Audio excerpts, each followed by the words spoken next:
అప్పుడెప్పుడో బ్రహ్మం గారు చెప్పిండు, ఇది కూడా అట్లే చెప్పిండు, కలియుగంలో మీరు విచిత్రాలు చూస్తారని చెప్పిండు. ఒక అసొంటి విచిత్రమే కాంగ్రెస్ తెలుగుదేశం పొత్తు పెట్టుకున్నాయి. మన రాహుల్ గాంధీ గారు చంద్రబాబు నాయుడు గారు అలై బలై చేసుకొని ఇద్దరు జంటగా మొత్తం తెలంగాణ అంతా తిరిగిరు. మీ దగ్గర కూడా పోటీకి పెట్టిండ్రు, మహబూబ్నగర్ జిల్లాలో కూడా మక్తల్లోనో ఇంకొక ఇక్కడ పోటీ పెట్టిరు తెలుగుదేశం వాళ్ళు. ఏమైంది మరి? వాళ్ళు కన్నా రంగుల కళలు పెద్ద పెద్ద మాటలు మాట్లాడినారు ఆనాడు. ప్రజాకూటం వస్తుంది, ఇది చేస్తుంది, అది చేస్తుంది.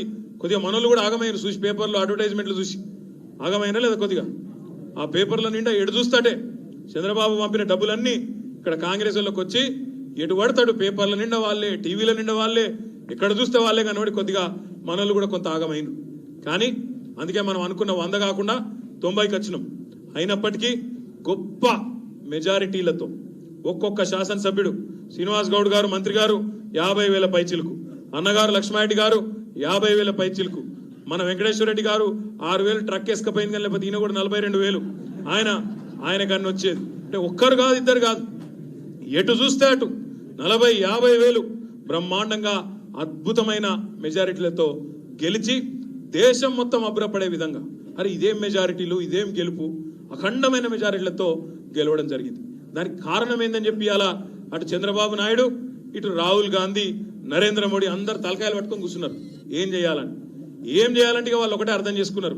వాళ్ళకి అర్థమైపోయింది, కేసీఆర్ తెలంగాణ ప్రజల మనసు ఎట్లా గెలుచుకున్నాడు, రైతులను రైతు బంధు పథకం ద్వారా, చరిత్రలో ఎవరు చేయని పని ద్వారా రైతుల మనసు గెలుచుకున్నాడు కేసీఆర్ అనేది వాళ్ళకి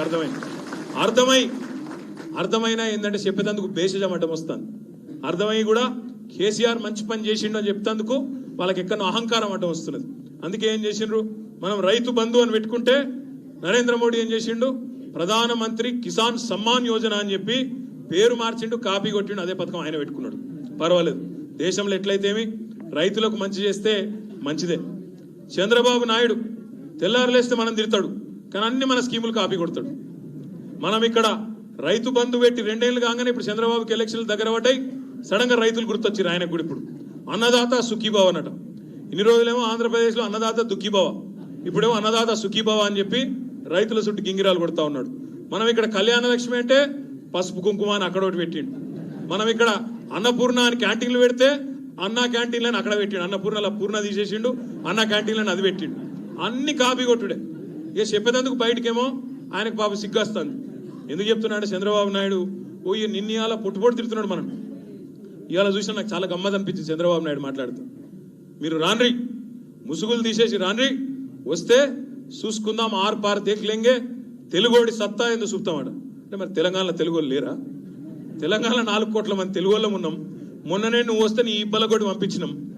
తెలుగు వాళ్ళు ఇక్కడ లేరు, అక్కడనే ఉన్నారు. తెలుగు వాళ్ళు ఆంధ్రప్రదేశ్లోనే తెలుగోడి సత్తా చూపెడతాం. మనం చూపెట్టలేదు తెలుగు వాళ్ళు సత్తా తెలంగాణలో.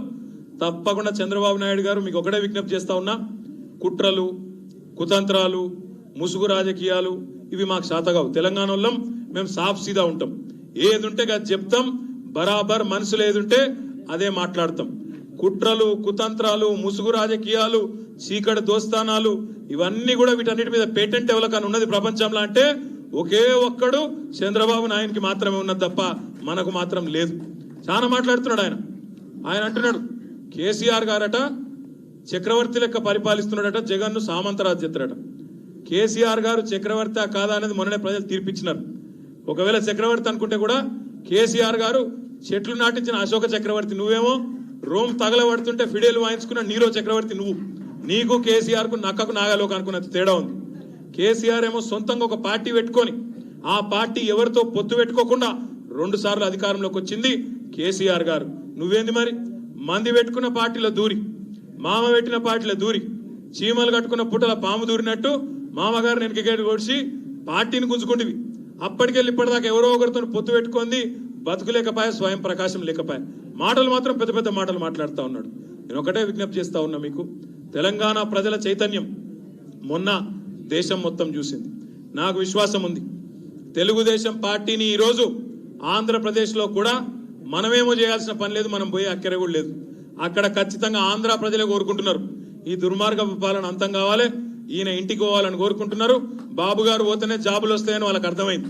అందుకే తప్పకుండా వాళ్ళు కూడా వాళ్ళ పని వాళ్ళు చేస్తారు, మన పని మనం చేద్దాం. ఇదంతా ఎందుకు చెప్తున్నా అంటే మీరు కొత్త కోటలో మీకు సుట్రికాలు కూడా కిందికి బాగుంటాయి. అందుకే చెప్తున్నా కొత్త కోటోళ్లకు, మీ ఆలంపూర్లకు, గద్వాలకు, వనపర్తోళ్లకు మీకు కిందికి కూడా సుట్రికాలు ఉంటాయి, కర్నూలుకు. అంతేనా అన్నగారు, విశ్వేశ్వర్ గారు?